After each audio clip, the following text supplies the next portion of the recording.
Parents, at what point did you decide to give up on a child? I've accepted that my stepdaughter is the devil's spawn. For context, I met my husband about 4 years ago. I'm now 8 weeks pregnant and have an 8-year-old son from my late boyfriend. My husband has a 13-year-old daughter, Jamie, from a previous marriage. Jamie lives with us every other week. When we got married, the ex-wife tried everything to get full custody of Jamie and failed, but it was made very clear to me by Jamie, the ex-wife, and my husband that I am not her mother and am not allowed to participate in raising her. Jamie basically ignored me and my son during the weeks my husband and I had her. It wasn't perfect, but it wasn't hurting anyone directly. My son learned very early not to cross Jamie and kept to himself when she was around.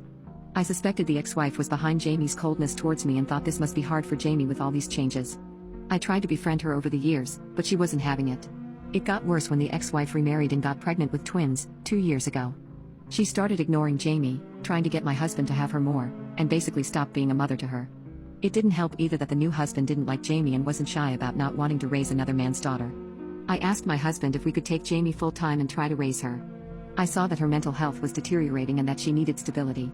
His ex-wife blatantly refused this suggestion, so we continued with seeing her only every other week. The twins were born about a year ago, and it all went downhill from there. It seemed like the worse Jamie had it at her mom's, the more she hated me and my son. She would throw fits a couple of times every time she was with us, break our stuff, and call me the B word if I tried to tell her off. She'd also say that the house is her house because her father bought it and we're just guests. She would yell at my son, and she even hit him a couple of times, telling him to keep to his room if he didn't like her treatment of him. When I told her not to put her hand on my son, she said, "What are you going to do about it?" My son grew fearful of her and would ask me to take him to my late boyfriend's father when she was living with us. I talked to my husband about it. I told him Jamie needed professional help because she's not feeling well, and she's making us miserable when she's around. So she started to go to therapy and it's been 6 months now. Other than that, my husband didn't know what to do either. If he tried to talk to her about being nice to us, she played innocent. She would tell him she was playing around and hug and kiss my son in front of him. If my husband tried to be stern, she would throw a tantrum and accuse him of loving my son more than her. Then, 3 months ago, my son's grandpa passed away. This hit my son and me very hard. My son was inconsolable for many weeks and couldn't really understand what it meant that he couldn't see Grandpa again. Grandpa, like my late boyfriend, was a carpenter. Since a very young age, my son loved hanging with him in the garage working. Many times when he was there, he'd come home with something they made together. For my 38th birthday last summer, I got a stool that my son designed himself and built with his grandpa and then painted. This was the last project they had together since Grandpa passed away a few weeks later, so the stool was priceless to us. We had it in the kitchen. Jamie made a lot of negative remarks about the stool. She called it ugly and said it was poorly made. She laughed at my son's poor taste, despite him being very distraught. This was the first time, however, that my husband got very angry at her and asked her to go to her room. She was so scared of his reaction that she went without any protest. This Christmas, Jamie was supposed to be with her mother. On Christmas Eve, her mother dropped her off at our house very early in the morning. Her new husband had decided he didn't want her to go with them to his parents' house, where they usually spend Christmas. Jamie was on the verge of tears, standing there listening to her mother making excuses to my husband and me. My husband hugged Jamie the whole time, and I tried to fight away my tears. After her mom left, she went upstairs to her room to sleep. I also went to sleep since we don't usually wake up this early on holidays.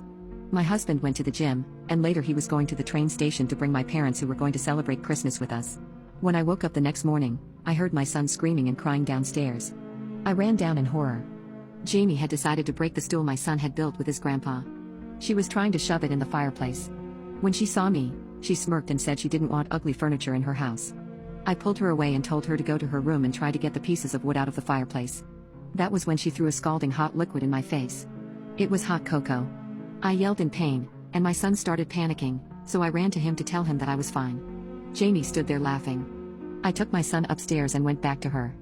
I grabbed her hard by her arm and started pulling, pushing, and dragging her up to her room and locked the door. My husband came home with my parents moments later. My mom took me to the emergency room, and my son insisted on coming with me. I had a second-degree burn on my cheek and neck. When I went home, my husband was so mad at me for assaulting Jamie by using force to get her to her room. He told me I should have had compassion knowing how hurt she was by her mother's abandonment. I told him that I have had enough of this. I am living a nightmare half of my life, having to go on eggshells in my own home whenever she's around. My son is a prisoner in his own room when she's living with us, too terrified to cross a boundary of hers. I told him that I didn't know how to handle this. It was a mistake from the beginning that I wasn't allowed to be a parental figure in her life with authority. He disagreed and told me that she has a kind heart and needed patience, but the thing is I don't think she does. She targeted my son's handiwork, fully aware of its sentimental value. Then she targeted my face because she always hated the fact that my husband thinks I am beautiful and is open with complimenting my eyes and smile. I didn't stay there for Christmas. I took my son and parents and went to my parents' home where I live now. My husband is in panic mode. He's been texting and calling me all the time, trying to get me to move back and work things out. Jamie even texted apologizing, but I don't know what to do. I love him so much, but I'm ashamed to say that I hate that girl. My son starts hyperventilating at the thought of living with her again. And what about my unborn baby? I feel sick at the thought of having half custody and being at the mercy of his half-sister when it's my husband's week. This thought makes me want to have an abortion. Please tell me if there's another solution to this hell I'm living.